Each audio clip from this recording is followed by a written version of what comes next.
Once upon a time, a long time ago, there was a kind, happy little girl named Lila Rose who lived with her grandparents in far-off Montana, where the sky went on for miles and miles. And she went fishing with her grandpa and made apple pies with her grandma and played in the linen that hung on the lines.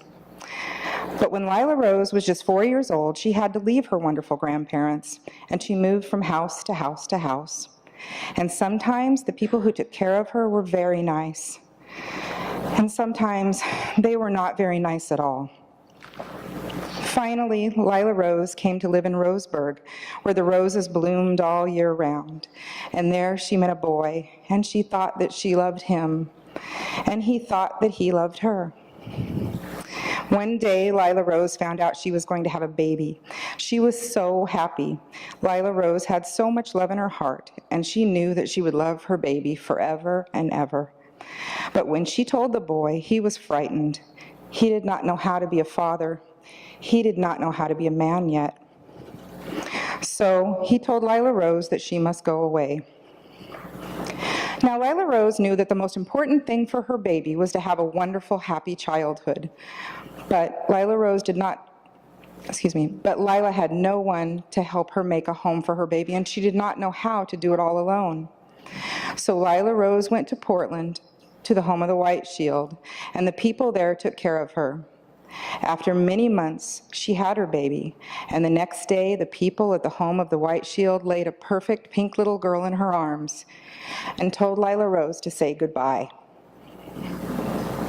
And Lila Rose held her baby and memorized her angelic face, and the baby wrapped her tiny fingers around Lila Rose's finger, and Lila Rose cried tears and whispered into her baby's ears that they were tears of love.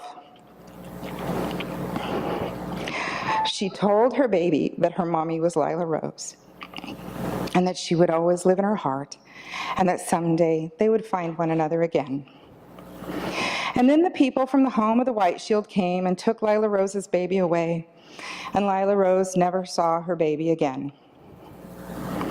Then Lila Rose's dear friend Harry came for her at the home of the White Shield, and he told her that he loved her, and he took her home and married her. So, only 10 months after she had her first baby girl, Lila Rose had another baby girl, and she named her Gaylin. And for 3 years, Gaylin played and grew, and Lila Rose gave her enough love for 2 little girls.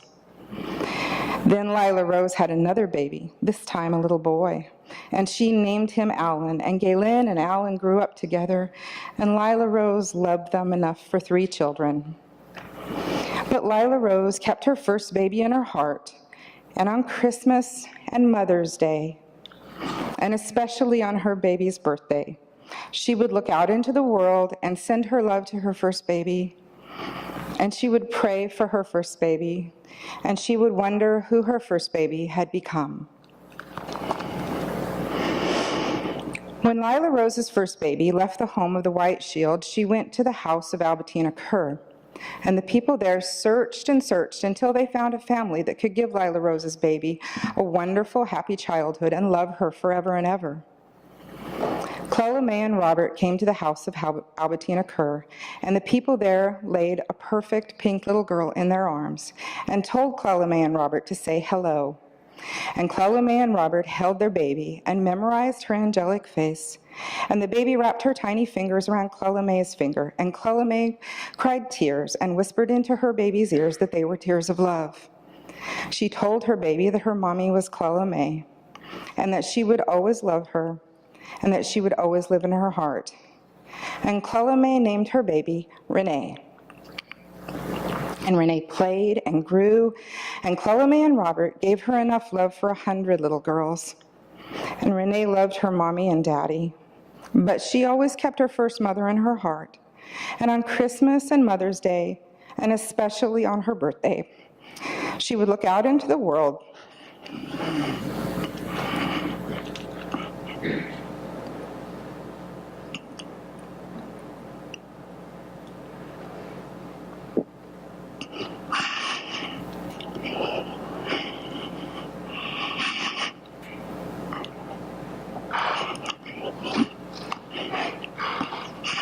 she would look out into the world and send her love to her first mother.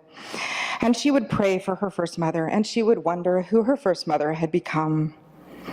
Then one day, when Chloe May's baby Renee was all grown up with 5 little girls of her own, and Lila Rose's baby was all grown up with 2 little girls of her own, they found one another. And when Gaylin and Renee met for the first time, they talked for a long time. And when they stood apart, they gave one another a hug. And Gaylin had never had a sister, and Renee had never had a sister. But in that moment, they knew that they were sisters. And when Lila Rose found out that her first baby and her second baby had found one another, Lila Rose cried tears of joy. And that is how Lila Rose found her first baby, and how Renee found her first mother. And the rest of the story is still being written.